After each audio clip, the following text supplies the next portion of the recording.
Let's dive into a hiring forecast formula and figure out how we can predict how a new hire impacts our profit. Hey, it's Scott Beebe with Business on Purpose. Always a delight to be able to bring you some insight and some content. We're actually going through a brand new roadmap product development time right now, where we're rolling some things out to a key group of our clients that have been with us for years and years and years. And this is one of those that I thought I would go ahead and throw out a little bit because I know many of you are dealing with this right now. Hey, make sure to go over to mybusinessonpurpose.com/roadmap if you want to see an interactive roadmap of how we operate. All of the elements of our installation roadmap are right there online, and Thomas and some of the other coaches have done a great job of getting those little circles. When you click on them, about a 2 to 3 minute explanation video of what you're going to see behind the scenes. So make sure to go check that out, mybusinessonpurpose.com/roadmap, so you can see that there. Hey, before English was widely spoken in the far corners of the globe, Latin was the lingua franca for much of the European world from the days of the Roman Empire all the way into the middle centuries. And Latin stands at the root of many of our English words and really offers us some helpful context into the flavor of our very own language of English. Some Latin roots proved so powerful in the fullness of their meaning that we just simply adopted them without alteration into our common language. And so that is such as with the word and the financially laced Latin phrase pro forma. With a very past-centric financial statements like profit and loss and balance sheets, it's helpful to see what was in the life cycle of our business when we look back retroactively. And then with the power of subdivided bank accounts and the level 2 dashboard that we talk about all the time, merging the perspectives of that real-time cash, real-time receivables, real-time payables, those tools help us to see what is. So we see what was, now we see what is in the current state of our business in real cash.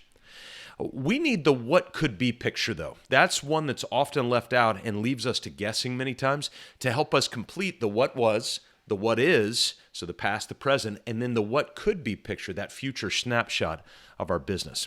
So this Latin term that I mentioned, pro forma, it's a common financial statement, but with some powerful insights. And so I thought it'd be helpful to understand the definition at first. Pro forma literally means as a matter of form, or as a matter of formality. In other words, if you want to know the hypothetical future of an element of your business, especially some sort of financial element or something with numbers, then create a form or a formality and run those hypothetical scenarios.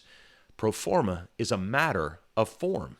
The pro forma allows for such scenarios and provides some very, very powerful insight. The downside is that it takes time and focus. And so you're going to need to be undistracted for a period of time, but I promise you the results will be far worth it exponentially to the time that you put in. So it might feel unproductive because it's a future and it's not yet promised, but I do promise you, if you put in the time, it'll be worth your effort. It is the perfect work and perfect effort given by an executive leader looking to have proximity to the business. Now, the good news for pro forma is that when you have the initial foundation of calculation built on a simple spreadsheet, don't freak out. These are very simple. Once you have that built, you can continue running scenarios with often nothing more than a few tweaks to the calculator each time. So here are some of the key areas that you would implement and utilize a pro forma for. You might determine the compensation of a new hire. It gives you insight into that.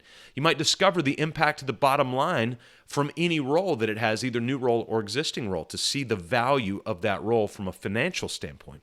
A pro forma will help you uncover future revenue and expense projections based on anticipated sales. Some of you might think, well, we're just really small. Yeah, this works for you, even more so when you're small. Pro forma also helps you provide some future planning for your product inventory, or if you're in a service business, your billable hour inventory that you have and that availability, and sometimes based on seasonality. For instance, if you're a real estate law firm, your business is very seasonal in many parts of the country, and you'll have some billable hour time inventory that you can put, and you can run those projections in a pro forma. A pro forma can also help you simulate a variety of what-if scenarios with the business finances, personnel, production, whatever it might be. A simple pro forma is often the first step to answering the question, what would happen if we hire that person? Or what would happen if ... right? You fill in the blank. If we generated that revenue, if we stocked up on that inventory, if we saw a 10% reduction or a 20% increase in sales, what would happen if? There are a few basic elements needed to build a simple pro forma calculator for your business. I'll walk through a couple of those now, but I'll try not to get too technical. First, you'll need to define the purpose of the pro forma calculation in the first place. An example purpose may be something like, what is the financial impact to the business of hiring a new person? And we'll create a calculator to help us determine that. Next, we've got to define what categorical outcomes the pro forma will provide. Well, what's the ultimate result, or that number that you're looking for? In an example that I might give you, it's the financial impact. What does the financial impact means looking at the net income of the business if we hire a person and they receive compensation X and produce a work product of Y? So if those two things are true, then that will tell us what our end result is. So you got to define what your outcome is. Now, once you've got all of your ultimate results defined, then we begin to work backwards to fill in the gaps or the inputs that you'll need in order to calculate a final result. Typical foundational cells or values to include in your pro forma are things like base compensation values. You want to put that number in there. Incentive compensation values, if you've got those. Any other expenses or overhead, a value for that, or usually a percentage works really well. You might include types of products and services and then the average ticket price of those products and services. So you see, once all these numbers are in there and you start playing with the numbers and moving them back and forth, all the numbers will chain. And then a spread of months and years to run your scenario. So you want to see, for instance, year 1, month 1, year 1, month 2, all the way down. Proformas can actually be quite addictive as you become equipped with greater objective information to make decisions in a constantly moving subjective climate. I'll even tell you, for many of you, sometimes it's just good to have a spreadsheet guru. If you go to somewhere like Fiverr or somebody that you know that's really good with spreadsheets, they can usually help you build a proforma pretty simply. And it won't usually cost you a lot of money, and you'll get to use that proforma calculator over and over and over again. That's probably the best way to look at it. It's like you're building a calculator from scratch, but in a simple spreadsheet. A proforma is best situated within a business that runs what we call the RPMs of great leadership. The R is for repetition. See, a culture of repetition ensures that the necessary communication feedback loops are in place to regularly run the proformas for decision making. If you don't have team meetings, check-ins, those sorts of things, then you probably don't have a home to run these calculations in the first place. You got to have repetition.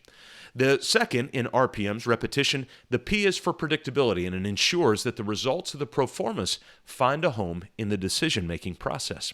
And then the M, RPMs, repetition, predictability, meaning. A culture of meaning ensures that the decisions made in part on that proforma generated data is properly and appropriately integrated into the day-to-day, aligned with the vision, the mission, and the values of the business. What good is a pro forma if it doesn't tie back to the direction of where you're going?